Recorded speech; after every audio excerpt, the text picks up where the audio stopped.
Hello everyone and welcome back. There was a new 4.2 PTU Evocati build put out earlier this evening. It was a pretty late build. We don't have a ton of new specific Datamined stuff from this build, but we do have an incredible amount of new details and updates in the patch notes itself. So we're going to go through all those and then we'll also go through some of the Dataminds that we do have, a couple of interesting little tidbits there.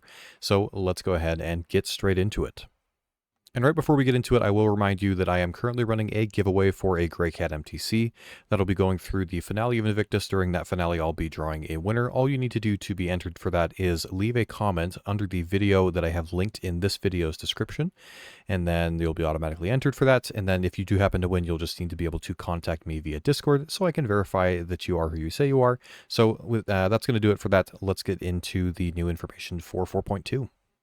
All right, so we have a ton of stuff pretty much everywhere in the patch notes to look at. First, we'll start with the testing and feedback focus. This has been updated.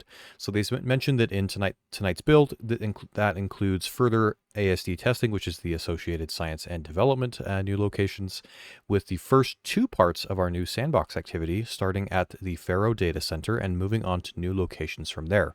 What I will note is that they do not actually describe what those things are for part 2 anywhere in the patch notes, so I'm pretty sure it's being left up to discovery for those that are in Evo. So we don't know anything about what the part 2 is quite yet. Maybe some other new locations, new gameplay mechanics there. We're not sure, so we'll have to find out at some point in the future once this goes to, maybe wave 1 or something like that. So pretty interesting now that they've got that in there. But on the testing feedback, we just have stability and bug fixes. Of course, that's always going to be the case. And then we have the Associated Science and Development Data Center on Pyro 4 and the Research Facility on Pyro 1, as well as the Sandbox Activity Parts 1 and 2. And then we have two, I believe these are both new aspects to the testing focus, which is radiation. So sounds like that should be in pretty well now that you can test that, as well as the Sterling Exploration Suit. That's the new giant radiation-proof suit that you have to wear when going into some of these radiation zones, or else your guy will probably just fall over and die in about 10 seconds. I don't know exactly how long, but you need to wear that. So interesting that they're starting to put some of those things in. And then we do have a lot of things that have been added to the not ready for testing or feedback section. So next, let's take a look at that. Okay, so under not ready for testing and feedback, we have several things. Some of these were redacted previously, I think. But there have also been a few other additions. So we have the improved kiosk interactions. I haven't heard anything on actually what that means quite yet, so I'm not sure on that, but that's not ready. Dynamic rain not ready quite yet. There's been some adjustments to that we'll talk about later in the patch notes. The Volt laser shotgun prism, so you might be able to find that now technically, but not ready for testing yet. New Wicklow ship additions, new hairstyles, the Argo Atlas ICTI, and there is one more redacted section. Now, the one that I kind of want to touch on a little bit is the new Atlas ICTI. So I don't recall generally when they're testing these new patches, especially this early, that a new vehicle is put into the feedback areas, either not ready or they're wanting us to test it. So part of me thinks that potentially, I think CIG will probably still sell this version of the Atlas, but I would not be surprised if simultaneously when the patch goes live, you could buy it on the pledge store, but maybe it's also available to earn through Wicklow at the same time, of course, that the patch goes live. Maybe it'll have a special little skin on it. And so they want that to be in the testing pool because that's going to be the case. Not sure yet. We'll have to see once it goes to wave 1 and we can get in and check it out. I'd be okay with that though, because if it's a necessary vehicle that you need to have for some of the content that they have hinted at that you'll want it for, I think it would be unfair for it to only be on the pledge store. So again, I think they can sell it, but if it's necessary for the gameplay, they need to also have it available in game from day one. So we'll have to see what ends up happening with that. But I just thought that was a little bit of an interesting thing that I thought of based off of it being in that section. So now let's move on to some of the meat of the patch notes. We have a bunch of things in features and gameplay to go over, so sit back, relax, and let's get straight into it. So first, we have one little thing is characters. They have already added the multiple new player hairstyles. I think there's 4 that are coming in this patch, so that's nothing too crazy, but those have been added. We do have some changes to the locations. So under locations, they have further ASD data center location additions with new structures and turrets, which part of that makes me think this might be something, again, that is a no-fly zone, possibly. So it's going to, in a way, force you into using ground vehicles to even access the location. If that's the case, that'll be really, really cool. Having some, potentially PvP ground vehicle gameplay in these locations, fighting over, the objectives there, what you're trying to do, I think would be really, really interesting. And I don't think, maybe outside of some, isolated instances of that, maybe at Jumptown in previous years, I think it's a really cool thing that we could potentially see with that. So very interesting notes there. And then next, under gameplay, we have a pretty interesting change. So they say that they updated the Bounty Hunters Guild missions to use the rebalanced encounters from Patrol Missions V1.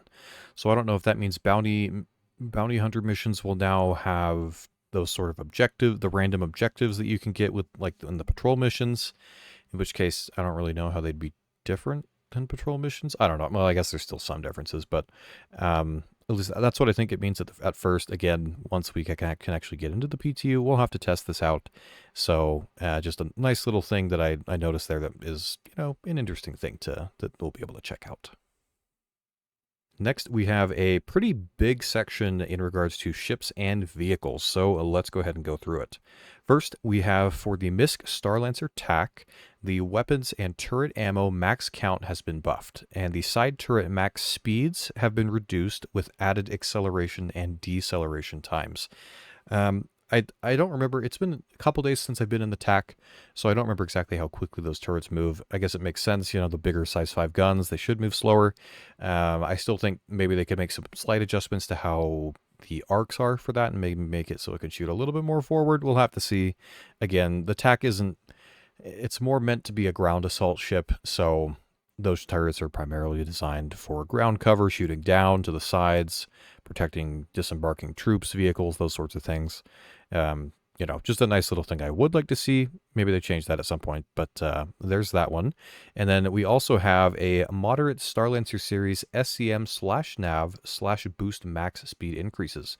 Really, really good to hear, because the whole time that we have had the Starlancers, either of them, I have always been very confused why they have these giant engines on the back, and yet they are, like, slower than the Polaris. So we'll have to see what that moderate change is once we can get in there. I'm hoping, I think maybe if they brought it up to maybe 160, 170 on the max, then maybe 150, 155 on the TAC, that would probably be good. If I remember right, like ships like the Connie, I think it's close to 200 SCM, and I guess the Connie is a little bit smaller. But yeah, I think somewhere in that range would probably be a good happy medium for speed like that. So we'll have to see what that ends up showing as. All right, then next we have updated ship UI messaging to reflect the average distortion of the power plant or plants as a percentage. Now, this is an interesting change. I think this is going to be because with the dynamic rain, there have been hints at there being lightning as well. I've seen reports of people that have played Evocati that their ship has gotten struck by lightning and either disabled or destroyed. So giving a ship UI indicator to show how your distortion damage to the power plant, I think would be very helpful if we're going to be having that added to the game. So yeah, not a super crazy change, but just a nice quality of life improvement, I guess you could call it. And then we have a bit of an interesting change. They changed the Singe cannons to be bespoke to the Banu Defender. So I would assume that means you can't change the guns on the Defender at all now, or maybe they made it somehow so you just can't equip those Singe cannons to regular ship mounts. We'll have to see on that. But I know that those were a pretty powerful, like, I know they charge up, you charge them up and then they shoot out and have a really high alpha.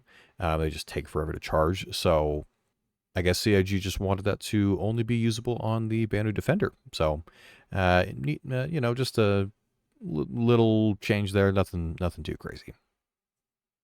Next, we have they slightly increased the Anvil Valkyrie and Asgard max ammo capacity.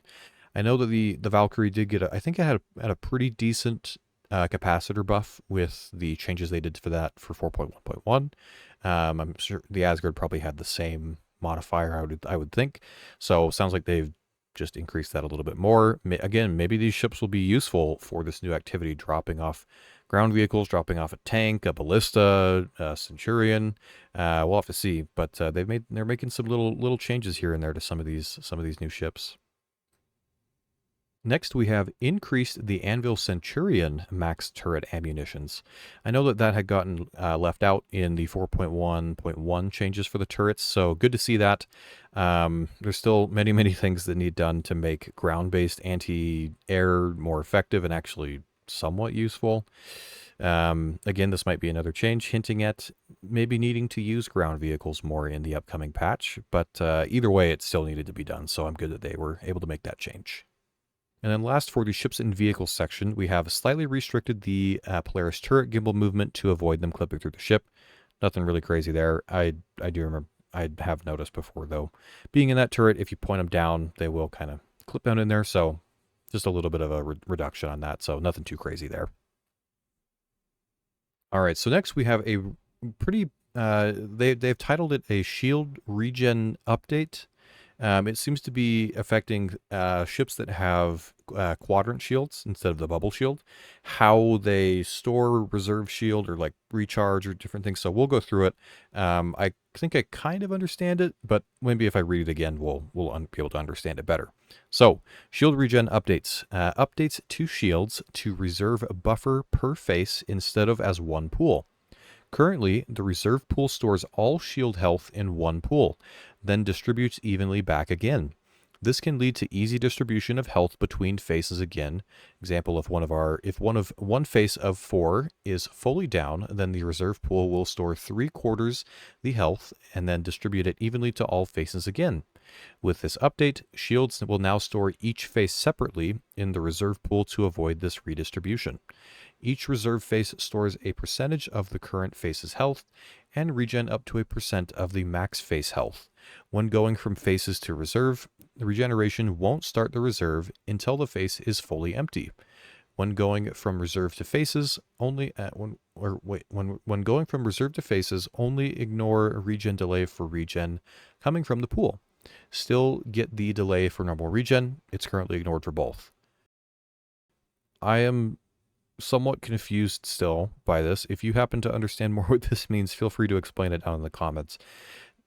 The way that I think I understand it right now is maybe this will make it so if you have, say, your left side shield face damaged significantly, like it's down to like 10%, but your other faces are up to like full, when it goes to recharge potentially, like it's not spreading that recharge, like how much HP it recharges a second to like all 4 faces evenly. It'll like concentrate it all on the one, so like a particular face that's pretty low could recharge like really fast. Maybe that's what it means. But I'm not 100% sure on what that means. At least when I read it, I'm a little bit confused. So if you happen to understand that a little bit better, feel free to explain it in the comments. Would really appreciate it. All right, so next we have some interesting changes under weapons and items. So the first one isn't too crazy. So it is adjusted Volt Weapon Series modifiers to improve the hipfire recoil feel. So that'll probably just change the animation a little bit. Just that probably won't be anything crazy. But the second thing under here is, I think it's a nerf, I want to say. So it's updated all environment suit tolerances to around minus 150 Celsius to 175 Celsius. I assume that means the environment suits would be now I can't think of the name of them. The hot suit you get that's like orange at, you can get it at Lorville and Grimhex, the Novikov, is that what it is? You have that, and then you have the cold suit. Maybe that's the cold suit in the Novikov. I just can't remember the other one's name. But when I've used those before, at least on the heat one, its tolerance was up to like 230 Celsius or something like that. And I think it was pretty much the exact same, but it just on the cold side for the cold suit, like minus 230 Celsius.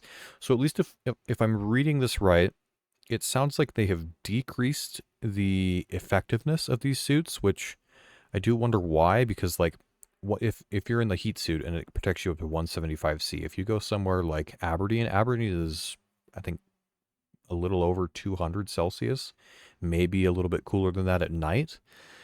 So maybe it makes it so you can be there fairly long, but you'll still eventually overheat in that suit, if that's the case. So if that ends up being what it is, I'm a little bit confused at that. Otherwise, the other option would be they just made all suits that good, but I feel like they probably didn't do that. So that's why I think it's more those specific environment rated suits for the hot and the cold. If you think it's something different, feel free to let me know in the comments, and correct me if I'm wrong, but I'm pretty sure this would be a reduction to the effectiveness of those suits. But yeah, if I'm wrong, make sure to let me know in the comments. All right, and then we have the core tech section where we have a few interesting things. So first, they temporarily disabled rain on Pyro 3 and 4, but they added dynamic rain to Hurston. This is good because I know a lot of people, when they first heard that there was rain on some of the Pyro planets, people were like, please, I want rain in Stanton as well. So we do have rain at least, sounds like on Hurston now. I hope that we get it on the other planets like Area 18, or ArcCorp at Area 18. That'd be really, really cool for it to be like downpouring and all the neon lights and all that. So maybe at Orison as well. Maybe you get some pretty crazy storms at Orison. You'd think so, being in like the atmosphere of a gas giant. So we'll have to see if we get those sort of things. But there was that change. And then they also did a rain and lighting weather VFX / lightning / impact / audio improvement polish. So improving that should hopefully, feel better, look better, all that sorts of things. And then we also have ripple, puddle, and wetness graphical effect improvements. Glad that has happened because I know the first video that I had seen leaked from Evocati of the kind of the puddles and stuff like that, it looked a little bit off. So hopefully those improvements have made that look a lot more realistic and just nicer overall. And then last, they apparently removed the ability to disable clouds manually via command or changing something in the files or something. Probably because there's going to be storms, and those are meant to intentionally hinder your vision. So makes sense that they'd want to make it so you can't turn those off. So then that is it for the majority of the patch notes. There are a few interesting things under the bug fixes section, which I will note there's like 15 or 20 different bug fixes. So really, really good to see that. But there's a couple ones that I want to note. So apparently there's a potential fix for the RSI Constellation, some variants that are able to have the snub dock to them. Supposedly there is a fix for being unable to redock with that. I'm pretty sure I've heard them say that that's fixed before and then it like works for like 5 minutes and then it breaks again. We'll have to see if that ends up sticking, but that's a little bit of a notable bug fix. We also have a fix to, I think there's like a glitch or exploit, however you want to call it, I guess, of you could equip PDCs to ships that have, I think, size 1 weapons, maybe size 2s, and basically they would just auto aim for you. It sounds like there has been a fix put in for that, so good to see that has been patched up. Then we have a fix for the UEE patrol missions / training missions under the search and destroy objective. The mission markers, when you have to go search areas, sometimes you'll scan them. They'll be like, I've had it where like it's a hostile one, so I destroy it. Some enemies pop in, get rid of them. And then the other places you need to search just never pop up. That apparently potentially has a fix in this patch, which is really nice because it's very annoying when that happens. And then I can do nothing but abandon the mission, even if like, and it's like, especially if it's like the third patrol thing you do, really, really annoying. So hopefully that is fixed and will stay fixed when this patch goes live. And then we also have a potential fix for the Centurion turret missing its gimbals and they cannot be manually equipped. So this is another little thing for a ground vehicle that is supposed to be able to do pretty good anti-air capabilities. It has that. It is really hard to aim the turrets though without gimbals, so they have fixed that. I still am waiting for them to fix that on the Idris because they really, really need to. It'll make the turrets on the Idris way better to use. Please, CIG, fix this soon. please. So there's that one as well. And then there's also a couple last little things. They apparently fixed the Valakar, the juvenile Valakar, to that they only appear to take damage when you shoot at their lower body. So you can probably shoot them in the head now, upper area there, and it should actually you should get hit markers for them. And then the last one is for the Idris. The Idris ramp will clip into the floor after being deployed. That should be fixed now as well. But that's going to do it for everything in the new patch. So then let's take a brief look at just a couple little things that have come up in leaks and data mines and talk about that for just a minute. All right, so these things are just some different data mines of some text things that are interesting. So first, we have what I believe is the description for the new Volt shotgun. So it says, engineers at Verified Off-World Laser Technologies have incorporated cutting-edge laser research directly into their distinct Prism laser shotgun. This weapon is notable for its ability to fire lasers that will refract off surfaces to provide new targeting angles into entrenched opponents. That is very interesting. If that works when this gun is released, that is going to change some things, I think. If you can fire lasers off of surfaces to refract and hit targets you can't see, around a corner, things like that, that is going to make for a very interesting close quarters weapon. Potentially finding some big use in these new facilities where you might be fighting over some things in pretty close quarters. Very, very interesting. Let me know your thoughts on that. Do you think that's actually going to work when this comes in, or is that just going to be, part of the description and maybe eventually it'll work? Let me know what you think. And then we have what appears to be Wicklow favors changing again for what he wants for those. So the text seems to say, have new way to get favors from Wicklow. Hear much about worm things in radiation storms, made up of many interesting parts that Wicklow find use for. If you bring parts to, wherever, we'll trade for favor. So potentially like Valakar fangs, pearls, I don't know, maybe some other items as well. In these new radiation storms, you can find these. That is what you will be turning into Wicklow for favors. So all I can say is the content sounds really, really cool so far. It also sounds like mayhem, because from everything we know, you might be fighting a giant irradiated Apex Valakar spitting radioactive saliva at you in the middle of a nearly pitch black Pyro 1 radiation storm, while also having to fight other players for the same items to turn into Wicklow for different things. So it sounds a little bit chaotic, but it also sounds really, really fun, if that ends up being what it is. Of course, it could be a mix of that. It might be some other little changes to how I'm putting it. But if it was like that, I think it's going to be really, really fun. So let me know your thoughts on that as well in the comments.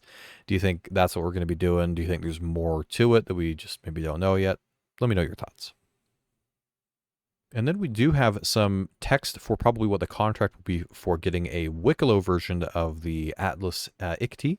So it says, Wicklow feel like Atlas robot could be better. Not bad, no, but why not improve? You can make it look different for small price, and then you bring parts, and that will make you happy. So it doesn't say what the parts are yet, so we'll have to see what that ends up being, but it sounds like you'll be able to get some other version of the Atlas ICT from Wicklow. Maybe it'll just be a skin, maybe it'll, maybe the base one only comes just with the suit, nothing extra. Maybe you get this and it gives you like the jump jets, or a backpack that gives you some other tools or something like that. I don't know. We'll have to see what that ends up being. And then the last main text or code string thing that we have seems to be some UI indications again for the power plant distortion damage. It'll give you some percentage or like a warning that your power plant's going to shut down from distortion damage if struck by lightning. Very, very interesting. I think it'll, help also, if you're in like a jump tunnel, you can get distortion damage that way. So that could give you a good indicator of if you're actually like in danger of going too far with that. You need to be more careful. But I think more so it'll be useful for in these storms. If you happen to get struck by lightning, maybe your ship can take 1 or 2 strikes. But then, of course, that distortion has to dissipate over time. And it'll be really interesting to see how that ends up shaking out. But that's going to do it for the leaks or little data mines. I haven't seen a ton else come out of this patch specifically, although I would not be surprised if we get some additional stuff tomorrow. We'll have to see. I don't know if we'll get a new Evocati patch tomorrow. Maybe they'll push it to Wave 1 to go over the weekend. We'll have to see. But I hope you enjoyed the video. Feel free to leave any of your thoughts on anything we talked about down in the comments.